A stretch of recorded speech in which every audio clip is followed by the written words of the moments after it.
Good morning biology के दीवानों, कहना सिर्फ मेरी मानो, तुम सब में वो आग है, अपने अंदर की तपिश को पहचानो। आज हम लोग पढ़ेंगे five kingdom classification. Five kingdom classification propose by, किसने दिया था? R.H. विटेकर। नाम क्या था साइंटिस्ट का? R.H. विटेकर। आर फॉर हो गया रॉबर्ट, एच फॉर हो गया हार्डिंग, और विटेकर तो विटेकर। कब इन्होंने दिया? 1969 में। Five kingdom classification propose by. अगर कोई पूछेगा सवाल कि फाइव किंगडम क्लासिफिकेशन किसने दिया, तो मेरे पास आंसर पता है, R.H. विटेकर ने। कब दिया? 1969 में दिया। अब कोई पूछेगा RH का फुल फॉर्म क्या था? R for Robert, H for Harding. Robert Harding Whittaker. कब दिया? 1969 में। क्या है ये फाइव किंगडम क्लासिफिकेशन? तो फाइव किंगडम क्लासिफिकेशन में इन्होंने याद करने का मैंने पहले भी बताया था कि MP में मेरे फादर PA हैं। यहाँ पे हम लिख देते हैं MP में मेरे फादर PA हैं। M for Monera, P for protista, F for fungus, P for Plantae, A for animalia. ये मेरा नहीं है, ट्रिक बनाया हुआ। मैं भी जब पढ़ता था तो किसी टीचर से ये मैंने सुना था, इतना अच्छा लगा कि मैंने ग्रैब कर लिया। तो अच्छी चीज़ों को ग्रैब करना चाहिए, वो आगे भेजना चाहिए। अच्छी चीज़ें का साइकिल बना रहना चाहिए कि अगर मेरा अस्तित्व भी खत्म हो जाए तो उस अच्छी चीज़ के वजह कर मैं जिंदा रहूं पृथ्वी पर, राइट। तो MP में मेरे फादर PA हैं, ये याद करने का तरीका है। MP में मेरे फादर PA है। M for Monera. Five kingdom classification में R.H. विटेकर साहब ने जो 1969 में दिया था, इन्होंने पहले क्या रखा? मोनेरा रखा। देन आफ्टर इन्होंने प्रोटिस्टा रखा। देन आफ्टर इन्होंने फंगस रखा। देन आफ्टर इन्होंने प्लांटी को रखा। देन आफ्टर इन्होंने एनिमेलिया रखा। तो 1 2 3 4 5 ये five kingdom classification total complete given by R.H. Whittaker in 1969। R for Robert, H for Harding, Whittaker, right. पहला इन्होंने दिया मोनेरा। मोनेरा एक किंगडम था। आप और हम सब जानते हैं कि कैरोलस लिनियस ने जब सबसे पहला टू किंगडम क्लासिफिकेशन दिया तो सारे प्लांट को एक साइड रख दिया, सारे एनिमल को एक साइड रख दिया। उसी में से जो समावेश के साथ, जो सिचुएशन के साथ जो बिहेवियर मैच नहीं कर पाया, तो फिर उसको हटा करके एक नया किंगडम बनाया गया। तो मोनेरा में जो सबसे मोस्ट प्रिमिटिव ऑर्गेनिज्म था वो मोनेरा में आता। मोस्ट प्रिमिटिव ऑर्गेनिज्म कौन? मतलब पृथ्वी का अस्तित्व जब हुआ तो जो जीव पाए गए वो मोनेरा किंगडम के थे। अब सबसे पहले तो हम लोग और आप जानते हैं कि पृथ्वी जब बना, जो सबसे पहले आया, जो आया वो बैक्टीरिया फैमिली का था, राइट। तो हमने देखा कि मोस्ट प्रिमिटिव कहाँ का था? मोनेरा का था। और वो कैसा था? माइक्रोस्कोपिक था। माइक्रोस्कोपिक ऑर्गेनिज्म मतलब कि नेकेड आई से आप नहीं देख सकते हैं। और क्या था? यूनिसेलुलर था। यूनिसेलुलर मतलब सिंगल सेल का बना हुआ था। और क्या था? प्रोकैरियोटिक ऑर्गेनिज्म था। प्रोकैरियोटिक का मतलब कि जिसका न्यूक्लियस डेवलप नहीं है। सेल का डिवीजन हमने पढ़ा है ना, on the basis of cell division. Prokaryotic और यूकैरियोटिक, ये 9-10 का है बाबा। तो प्रोकैरियोटिक मतलब जहाँ वेल डिफाइंड न्यूक्लियस नहीं है, यूकैरियोटिक मतलब जहाँ वेल डिफाइंड न्यूक्लियस है। तो ये प्रोकैरियोटिक है, मतलब वेल डिफाइंड न्यूक्लियस नहीं है, तो मतलब न्यूक्लियस आप कह सकते हो कि प्रेजेंट ही नहीं है ना। इसमें कौन सी फैमिली आएगी? बैक्टीरिया फैमिली आएगी। क्यों बैक्टीरिया फैमिली आएगी? क्योंकि बैक्टीरिया फैमिली भी प्रोकैरियोटिक होते हैं, वहाँ के वेल डिफाइंड न्यूक्लियस नहीं होते। बैक्टीरिया आ जाएगा, साइनोबैक्टीरिया आ जाएगा, आर्क बैक्टीरिया आ जाएगा। ये सारे के सारे फैमिली वाले लोग किस में आएंगे? तो मोनेरा में आएंगे। क्लियर? तो मोनेरा के बारे में क्या कहा कि मोस्ट प्रिमिटिव है, सबसे पुराना जीव है ये। क्या है? यूनिसेलुलर है। और ये क्या है? प्रोकैरियोटिक है। और क्या है? माइक्रोस्कोपिक है। और क्या है? बैक्टीरिया फैमिली का। याद हो करने के लिए, ठीक है। ये कंप्लीट हो गया आपका मोनेरा। दूसरा क्या आया फाइव किंगडम में? प्रोटिस्टा। तो प्रोटिस्टा के बारे में भी इन्होंने कहा कि ये यूनिसेलुलर है, बट मोनेरा प्रोकैरियोटिक था, ये यूकैरियोटिक है। प्रोटिस्टा क्या है? यूकैरियोटिक। यूकैरियोटिक मतलब वेल डिफाइंड न्यूक्लियस है इसके पास। और क्या है? मोस्टली एक्वेटिक है, ज्यादातर पानी में रहने वाले जीव हैं। किसमें? आपको प्रोटिस्टा में। हमने टू किंगडम क्लासिफिकेशन पढ़ा था जब कैरोलस लिनियस का प्लांटी एनिमेलिया। तो प्लांट में से कुछ को निकाल कर रखा गया था दूसरे किंगडम में, जिसको प्रोटिस्टा कहते हैं। एनिमल से भी निकाल कर कुछ रखा गया जो कि वो वहाँ के समावेश से मैच नहीं कर रहा था। तो प्लांट से जिसको निकाला गया वो एल्गी था। प्लांट से जिसको निकाला गया फंगस था। प्लांट से जिसको निकाला गया वो बैक्टीरिया था।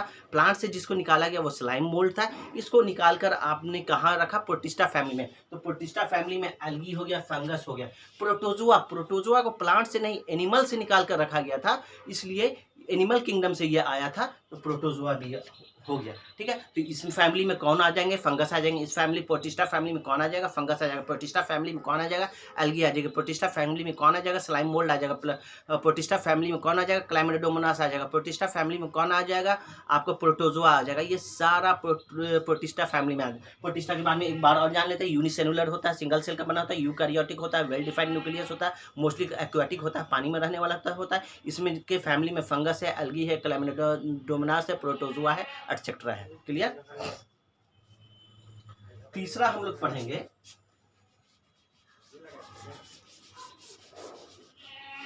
यहाँ पे पढ़ेंगे फंगस। तो तीसरा है फंगस।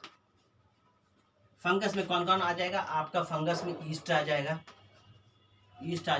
फंगस में और क्या आ जाएगा आपका? स्लाइम मोल्ड आ जाएगा। फंगस फैमिली में और कौन आ जाएगा? मशरूम आ जाएगा। ठीक है, ये सब आ जाएगा। इनकी जो प्रवृत्ति होती है वो फैलने की प्रवृत्ति होती है, जो फैलता है जड़ की तरह। एक ठो अगर कहीं पे हो गया फंगस तो वो फैलते चला जाएगा नीचे की तरफ, पता भी नहीं चलेगा। जो ये फैलने की प्रवृत्ति है वो इनका हाइफा कहलाता है। हाइफा, HYPHAE, हाइफा के जरिए ही ये फैलते हैं। तो ये हाइफा फंगस के फैमिली में कौन आ जाएगा? मशरूम आ जाएगा, स्लाइम मोल्ड आ जाएगा, ईस्ट आ जाएगा। और इनका क्या प्रवृत्ति है? फैलने की प्रवृत्ति। फैलते कैसे हैं? हाइफा के जरिए फैलते हैं। क्लियर है ये फंगस। देन आ जाएगा आपको प्लांटी। प्लांटी क्या होंगे? प्लांटी आपको मोस्टली मल्टी सेलुलर होंगे, यूकैरियोटिक होंगे, फोटोसिंथेसिस से खाना बनाते होंगे,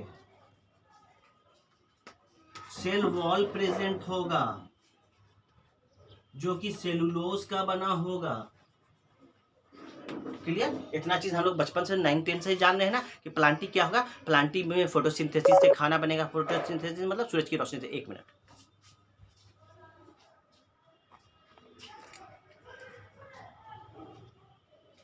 ठीक है, मल्टी सेलुलर होंगे, एक से ज्यादा सेल के बने होते हैं, यूकैरियोटिक होंगे, वेल डिफाइंड न्यूक्लियस होगा, सेल वॉल प्रेजेंट होगा जो कि सेलुलोज का बना होगा। ये सब किस में आ गए? प्लांटी के फीचर में आ गए। अब लास्ट हम लोग पढ़ेंगे एनिमेलिया।